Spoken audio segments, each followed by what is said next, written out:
युवक की गर्दन पर धारदार हथियार से वार कर हत्या के प्रयास के मामले को लेकर भाजपा तृणमूल के बीच राजनीति गरमाई। एक युवक की गर्दन पर धारदार हथियार से वार कर हत्या का प्रयास का मामला सामने आने के बाद भाजपा और तृणमूल के बीच राजनीति गरमाई हुई है। जानकारी के अनुसार युवक किसी तरह घटनास्थल से भागकर अपनी जान बचाया।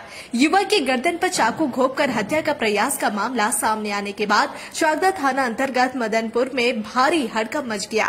युवक का गंभीर हालत में कल्याणी JNM अस्पताल में इलाज चल रहा है। सूत्रों के अनुसार चाकदा थाना अंतर्गत मदनपुर जंगल गांव निवासी एक युवक बाल कटवाने के लिए काजी बागान इलाके में एक सैलून में गया हुआ था।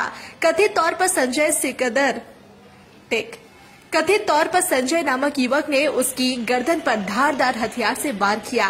बाद में खून से लथपथ युवक ने चलती ऑटो में चढ़कर अपनी जान बचाई। बाद में उसे कल्याणी JNM अस्पताल में भर्ती कराया गया। इस घटना के बाद बीजेपी और TMC के बीच राजनीति शुरू हो गई है। भाजपा का दावा है कि पीड़ित की हत्या की कोशिश उनकी पार्टी के समर्थक तृणमूल कांग्रेस से जुड़े बदमाशों ने की थी। आज कल्याणी से भाजपा विधायक उन्हें देखने JNM अस्पताल आए। चाकदा थाना पुलिस घटना के आरोपी युवक की तलाश कर रही है। संजय विश्वास एकेबारे डेडेर एक क्रिमिनल, पास्ट हिस्ट्री आछे, बैकग्राउंड आछे। एखाने এই সমস্ত সন্ত্রাস করার পরে বহুদিন দেখা যায়নি। হঠাৎ করে গতকাল এসে এইবার আজকে হঠাৎ করে সেলুনে বসেছিল, দিনের সরকার সেলুনের সামনে বসেছিল। ওইখানে সেলুনের থেকে খুর নিয়ে এসে ওকে দিনের সরকারকে গলায় একেবারে পুরো কেটে দেয়, স্লিট করে দেয়। 48টা সেলাই পড়েছে। JNM হসপিটালে এখনও মৃত্যুর সাথে পাঞ্জা লড়ছে। এবং যে মেরেছে তার নাম হচ্ছে সঞ্জয় বিশ্বাস। এরাই সবাই বলছে যারা প্রত্যক্ষদর্শী, সঞ্জয় বিশ্বাস।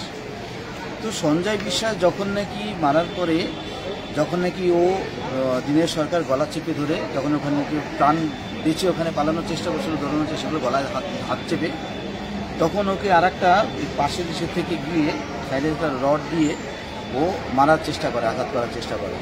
তখন ওখান থেকে ও পালিয়ে দিনের সরকার পালিয়ে একটা দৌড়ে পালাতে যায়। এখন অটো পায়, অটো খুলে এখন ওখান থেকে বেরিয়ে প্রত্যক্ষ যারা দোষী তারা বলছে যে ওই সময় ওখান থেকে ও যখন নাকি পালিয়ে যায়, গ্রামবাসীরা যখন আশেপাশে যারা ছিল তারা দৌড়ে যখন নাকি আসে, এর সাথে আরো 4-5 জন জুড়ে যায়। ওখানে 5 জন জুড়ে যায় গিয়ে ওখান থেকে সঞ্জয় বিশ্বাসের সাথে, এবং তারা ওখান থেকে তারাও পালিয়ে যায়। ইট মিনস ও একা ছিল না, ওর সাথে আরো 3-4 জন ছিল। কারা ছিল? এরা কি খালি হাতে ছিল? এবং ফায়ার করেছে, বোম চার্জ করেছে পালানোর সময়, যার ফলে গ্রামবাসীরা কিছুটা পিছিয়ে এসে ওরা ওই সুযোগে পালিয়ে গেছে। তার মানে কি ফায়ার আর্মস ছিল, বোম ছিল, খুর ম্যানেজ করেছে। মানে এটা খুব স্লিট করার হচ্ছে ভয়, লোককে আতঙ্ক সৃষ্টি করা যে কতটা খতরনাক হতে পারে, এরা কতটা ফেরোসাস হতে পারে। এবং বোমও এদের কাছে ছিল এবং বোম চাষ করে ওখান থেকে পালিয়ে যায়। আমি এটা যদি জানতে যাবো যে যার কথা বলছেন দীনেশ কি কোনো রাজনীতি দল করে? দীনেশ আমাদের বিজেপির সমর্থক এবং বহুদিন ধরে বিজেপির সমর্থক। ওই অঞ্চলে সকলেই জানে বিজেপির সমর্থক। আর সঞ্জয় হচ্ছে তৃণমূলের, সেক্ষেত্রে আশ্রিত সন্ত্রাসী। সেক্ষেত্রে কি এটা কোনো রাজনীতি গন্ডগোল বা পুরনো শত্রুতা কি জানতে পারছেন? দেখুন, বিজেপি করে বহুদিন থেকেই। দীনেশ